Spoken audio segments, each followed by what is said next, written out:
Quand on usine, il y a deux paramètres qui sont importants à connaître. Par exemple, si ça c'est l'outil, on veut savoir à quelle vitesse il doit tourner. Donc, on doit connaître le RPM. Les unités, c'est des révolutions par minute. Ça, c'est les unités. Aussi, on veut savoir la table, à quelle vitesse qu'elle doit se déplacer. Donc, ici, mettons, ça c'est la table. On veut savoir à quelle vitesse qu'il faut la faire bouger comme ça. Donc, ça, c'est l'avance de la table. Je vais l'écrire mieux que ça. L'avance de la table. Puis les unités, ben, c'est des pouces par minute. Si on est évidemment en système impérial. Ça, c'est ce qu'on doit savoir pour paramétrer notre usinage. Maintenant, pour y arriver, pour trouver ça, il faut connaître les paramètres de l'outil. On peut trouver dans les catalogues, pour chacun des outils, on peut connaître la vitesse de coupe, puis l'avance par dent. Si on commence par la vitesse de coupe, qu'est-ce que c'est que la vitesse de coupe? En fait, c'est que le fabricant, il dit, si, mettons, j'ai un outil comme ça, puis que on va dire qu'il y a juste une dent, bien, lui, le fabricant va dire, moi, cette dent-là là, est designée pour être capable d'avancer, de mordre dans le matériel à une certaine vitesse. Donc, on connaît la vitesse de coupe, c'est le fabricant qui le donne. C'est-à-dire, c'est la vitesse à laquelle l'outil peut rentrer dans le matériel ou peut frotter ou arracher du matériel. Ça, c'est le VC. Le VC, lui, il va être suffisant pour calculer le RPM. Pour calculer le RPM, en fait, il faut comprendre que c'est des révolutions par minute qu'on cherche. Donc, on peut dire que si on regarde le parcours, mettons qu'on dit pour faire un tour complet d'outil comme ça, la distance qu'il doit parcourir, c'est la circonférence. Donc, si mettons qu'on dit que un tour complet d'outil correspond à ça, ça c'est un coup qu'on a déplié la circonférence. Donc, on peut dire que ça correspond à pi d.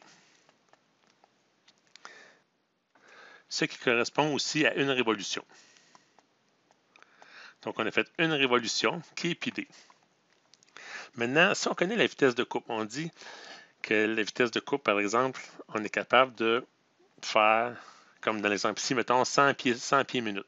Ça veut dire qu'en une minute, il est capable de faire 100 pieds. Fait que si on veut savoir combien de pieds qu'il peut faire, combien de révolutions qu'il peut faire par minute, puis on a juste à diviser le VC par la distance ici. Fait que si on divise cet item-là, on le divise par lui, puis on va savoir combien de révolutions rentrent dans un VC.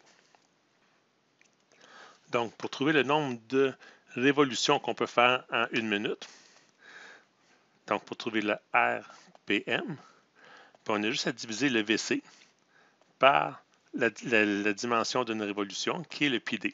C'est tout aussi simple que ça. Donc, si on divise cette partie-là par cette partie-là, on sait combien de fois que cette partie-là rentre dans celle-là. Je suis un peu de barbeau, mais je sais que vous comprenez. Donc, c'est juste ça la formule. Sauf que là, les unités, ils ne sont pas tout à fait cohérents. Si on sait que ça, c'est les unités de tir ici, c'est des pouces, puis qu'ici, les unités, c'est exprimé en pieds par minute. Donc, c'est des pieds par minute. Donc, si on va être capable d'utiliser les deux variables dans les mêmes conditions, il faut changer les unités. Donc, si on multiplie en haut par... Si on multiplie les unités ici, on dit, mettons, que 12 pouces divisé par un pied. Ça, on n'a rien modifié à la formule. C'est deux valeurs équivalentes. Si on multiplie ça comme ça, ben, on peut canceller les pieds. Ça s'annule. Puis, il nous reste des pouces sur des pouces ils vont s'annuler aussi. Fait que les pouces s'annulent. Donc, l'équation qui nous reste, c'est simplement 12 VC sur pi d.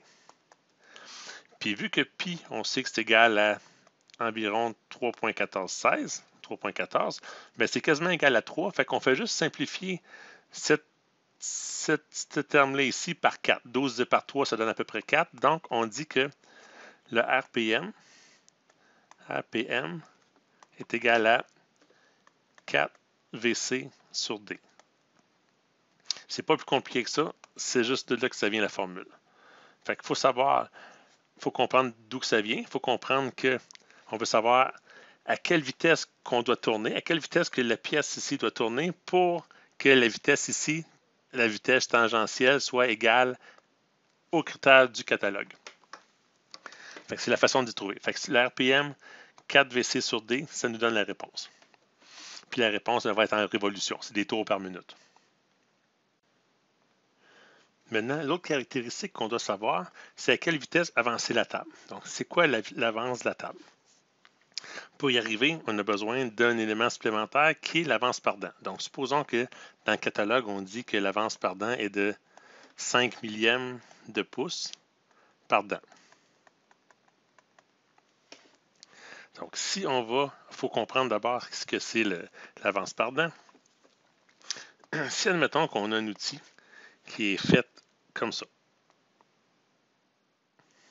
puis on a juste une dent dans l'outil. Mettons que c'est un outil avec une plaquette, puis on a juste une dent. Puis le manufacturier, lui, nous dit, ben ton outil, là, est capable de, la dent, là, est capable de manger 5 millièmes de pouce quand tu usines. Ça veut dire que si tu as une pièce qui est comme ça ici, je ne l'ai pas tout à fait comme il faut. Si mettons que tu as une pièce comme ça ici, mais la pièce, elle, la dent, quand elle va usiner, elle va venir manger ça ici, comme ça. Puis on dit que l'épaisseur ici va être de 5 millièmes. Fait que, sachant ça, sachant la contrainte du fabricant ou la recommandation du fabricant, à quelle vitesse on doit avancer pour respecter en tout temps, ça c'est l'avance, à quelle vitesse qu'on doit avancer, qui est en pouces par minute, c'est une vitesse linéaire, à quelle vitesse on doit avancer, je vais l'écrire mieux que ça, je suis capable, hein?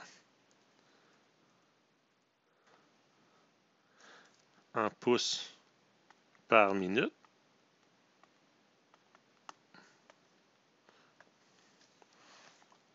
Donc, à quelle vitesse qu'on doit avancer pour respecter le 5 millième d'avance par dent. Donc l'avance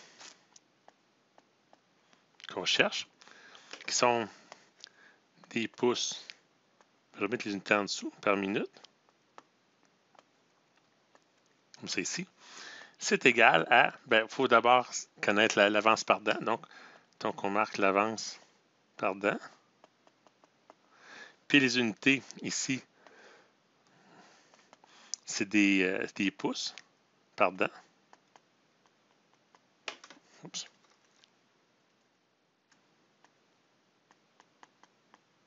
Comme ça. Donc, on sait qu'on a au moins besoin de savoir c'est quoi cette unité-là. Maintenant, on dit, il faut multiplier par le RPM. Pourquoi? Parce que imaginons qu'on fait un tour. Mettons qu'on a un RPM. Fait qu'on fait un tour. Bien, on sait qu'il faut qu'après avoir fait un tour à 1 minute, par exemple, mais 1 minute plus tard, il faut que la dent soit rendue à sa nouvelle position qui est ici pour être capable d'enlever la prochaine tranche de 5 millièmes. Donc, en connaissant les RPM, on sait à quelle vitesse avancer comme ça. Donc, si on multiplie par les RPM, qui sont des révolutions par minute, donc, où est-ce qu'on est rendu 1 minute plus tard? Les unités, c'est 1 par minute. Ça nous dit à quelle vitesse avancer. Donc, 1 minute plus tard, il faut être rendu là. C'est sûr que si on va à 2 RPM, il faut avancer 2 fois plus vite, donc parce que la pièce, ça va être rendue plus loin. C'est la vitesse. Fait que l'RPM est important comme ça ici. Puis l'autre fonction qu'il faut savoir, en fait, l'autre item, c'est le nombre de dents. Pourquoi le nombre de dents? C'est que si on prend cette vitesse-là, mettons qu'on avance à 1 pouce minute parce qu'on a 1 RPM, puis on a cette avance-là, si jamais on mettait un autre dent ici, on pourrait avancer 2 fois plus vite parce que quand cette dent-là va venir faire son usinage, elle va être déjà passée, déjà faire du dommage. Fait que si je change la couleur, mettons, je le mets en jaune, cette dent-là ici, elle va être venue usiner ça ici. Fait que quand cette dent-là va revenir, elle n'a pas usiné ça, elle va déjà être capable d'usiner la prochaine tranche. Donc, le nombre de dents va être important. Évidemment, si on a plusieurs dents, si on a 4 dents au lieu d'une, on peut avancer 4 fois plus vite. Donc, le nombre de dents est important aussi. Donc, on multiplie par le nombre de dents, ça, c'est des dents, tout simplement. Donc, si on fait juste regarder au point de vue des unités, on a les pouces qui ne se cancellent pas, les dents se cancellent, puis les minutes ne se cancellent pas. Donc, il nous reste vraiment des pouces par minute. Donc, tout se tient. Donc, la formule de l'avance par dent, c'est carrément juste ça ici. Donc, pour le savoir, il faut savoir ce que le manufacturier nous donne. Il faut le multiplier par le RPM pour savoir à quelle vitesse qu'on peut avancer. Puis aussi, il faut savoir la contribution des autres dents, pour savoir à quelle façon ils peuvent nous aider. Fait que c'est pas plus compliqué que ça. Si on connaît les données du manufacturier qui nous donne le VC pour la vitesse de coupe, on est capable de trouver le RPM.